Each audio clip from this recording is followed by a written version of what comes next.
Hi guys, so it's me, Bongs, and welcome again to my channel. Sinadya ko talagang mag-short video ngayon kasi gusto ko lang i-share sa inyo yung amazement ko. I was amazed kasi yung combination na ginawa ko dito sa click, yung kanyang panggilid, I think I found the perfect combination sa mga bola. Nakailang trial and error ako. Like nag-start ako ng ang standard ata nito is straight 15. Nag-start akong magpalit.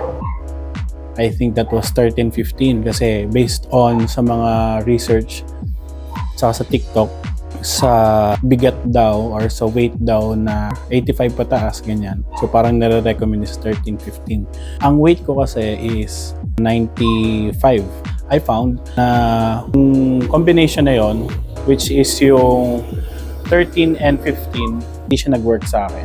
Ang napansin ko unang-una doon is yung kailangan mo siyang accelerate pa para mas kumagat pa siya. Fuel consumption naman, medyo dati nakakatipid ako dito dati ng mga 43, 44. Naging naging 41. Experiment ulit ako. And then, sinubukan ko ng 11 at saka 15 grams. So, ang gamit ko noon, time na is straight JVT. And then, kasama doon is yung pagpapalit din ng center spring at saka clutch spring. So, ito, pakita ko sa inyo. Pero yung lalagyanin nito guys, iba na. Yeah, sa kasi ito yung lalagyanin nito, yung nakakabit na doon. So, I think this is 1,200 RPM, itong center spring na to. JVT. So, nag-ride kami nung kaibigan ko. Pumunta kami ng Monte Maria. Ang gamit ko is yung 1315. Ito, 1,200. Clutch spring ay 1,000 ata yun. So, napansin ko is sa dulo, gumagapang siya. Malakas siya gumapang sa dulo, parang ganun. Pero, kailangan bumirit. Ang effect nun is yung more fuel pa. Then parang mas tumaas yung fuel consumption ko noon kasi nga nag-full tank ako dito, like may natitira pa akong like 2 bars. So nag-full tank ako from Tartaria silang Cavite. And then nung pagpunta ko sa may Taal is magto 2 bars na naman siya. But to cut the story short, hindi siya nag-work. Mas lumakas yung fuel consumption niya. So isipin mo, nag-full tank ako dito, tapos pagdating dun sa Taal, nag-full tank ulit ako, tapos pumunta kami Monte Maria, tapos pagdating ng Tanawan, nag-full tank na naman ako. So hindi siya ganun katipid. Wala namang problema sa stocks, like stock ng panggilid, all 15. Then, I forgot kung ilang RPM yung center spring nun, tsaka yung clutch spring. Pero kasi, I really need lakas lang para mag-overtake, na hindi ka kakapusin. Yung sa duluhan, medyo kaya niyang sumabay. Yun nga.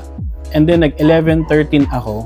And then, yung center spring nun, dun sa 11-13 ay ito na, Sun Racing, which is 1,000 RPM. Kasi nga, masyadong magaan, masyadong buka, parang like that. So, binawasan natin 1,000 RPM since recommended din talaga ng mechanic. Kasi ang sabi ng tropa ko, si Chris, shoutout sa'yo, Christopher Castillo, sabi niya, ang 11-13 daw is you can enjoy both worlds daw, ganun. From arangkada to duluhan, ganyan. So, sinubukan ko. And pansin ko is sobrang gaan niya para dito. Sobrang gaan. So, I think that will all parang probably para lang yun sa NMAX. So, hindi siya yung combination para dito sa click. Pinapansin ko, masyado siyang magaan. Kailangan mong bumirit para Tapos pag may angkas ka na ba, hindi na kaya. I tried it again and then I think I found the perfect combination for city driving lang. Okay, hindi pang karera. Ito ay lang, ang pinalitan ko lang dito bola, center spring, tsaka clutch spring lang. Wala pang pulley. Siyempre, pag stock pulley, limitado lang talaga yung acceleration mo. Hindi siya yung nagpipik, kumbaga. Pansin ko, 11 and 15 combination is sa aking timbang na 95 kilograms. City driving, like dito, Santa Rosa, Nuvali, ganyan. Tingpiga mo lang guys, ito feel na feel mo agad yung hatak. Kasi ang kagandahan sa click po, napansin ko din, yung mga click, malakas ang horsepower ng mga click. I tested 11 for duluhan, 15. Hindi pa ako nagpo-full throttle no guys. Ang like for starting, like so, for example, sa intersection, wala pang half throttle yun actually, mga ilang 1/4 pa lang ata yun eh. I-engage na agad siya. Pag engage ng ganyan, syempre malakas ang horsepower nito. Feel mo agad na dadaling ka na agad niya. Ang lakas nito overtake. Yun yung nagustuhan ko dito sa 11-15 na combination. Ang lakas niyang overtake from kahit saan, kahit left and right ka dyan. Nasa 50 kilometers per hour na ako. Overtake ang ganyan. Konting piga ako lang talaga. Hindi pa ako full Konting piga ako lang talaga. Kasi nakuha niya na yung momentum niya. Dadaling ka agad niya doon. Not yung napaka-OA, no? Na bigla ka na pero feel mo yung horsepower niya. Na talagang kapit yun hanggang doon, hanggang maka-overtake ka kahit pataas yan. Pero, I still recommend pa rin talaga na mag-pulley. Sayang yung bigay sa'yo ng benefit ng 11 at 15 na combination without the pulley itself. Kasi, limitado lang yung speed. Pansin ko, lakas siyang umano pero hanggang doon na lang siya. Pero full throttle ko pa rin. Medyo nag-aaksaya na ako ng gas. Hanggang doon lang talaga siya. So, yan. 11-15 guys. Sa weight ko, once again, this is just my review. Kasi nga naghahanap ako ng combination na kaya kong dalhin kahit may pasahero ako. So, I think I found it. Pulley na lang. Nakagay na naman sila sa list. Pulley, isang clutch assembly, at saka bell. Yan. So, yun. Pagdating pala sa meron kasi itong bar, nagbo-volume up, volume down yan. Na-amaze ako dito kasi yun nga, hindi ko pa siya full throttle guys. Starting guys, ang pinakamababa niya, parang mga nasa 20 kilometers per liter or 25, doon naglalaro. Sa simula pa lang yun. Pero mabilis siyang mag 40 to 50 pag nakuha niya na yung momentum niya in just a second.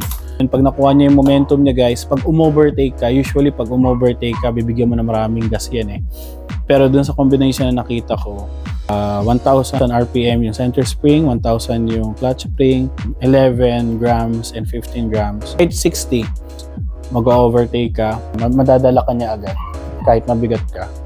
Again, hindi po ako expert. Sinasabi ko lang po sa inyo kung ano lang yung experience ko sa combination na nakuha ko. And I invite you, mga gustong subukan, kasi yung weight ko na sabihin natin starting from 90 pataas.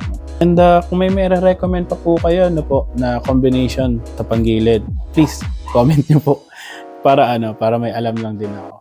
Ang sabi naman sa akin ng mekaniko ko, ako daw mismo makakaalam ng combination daw.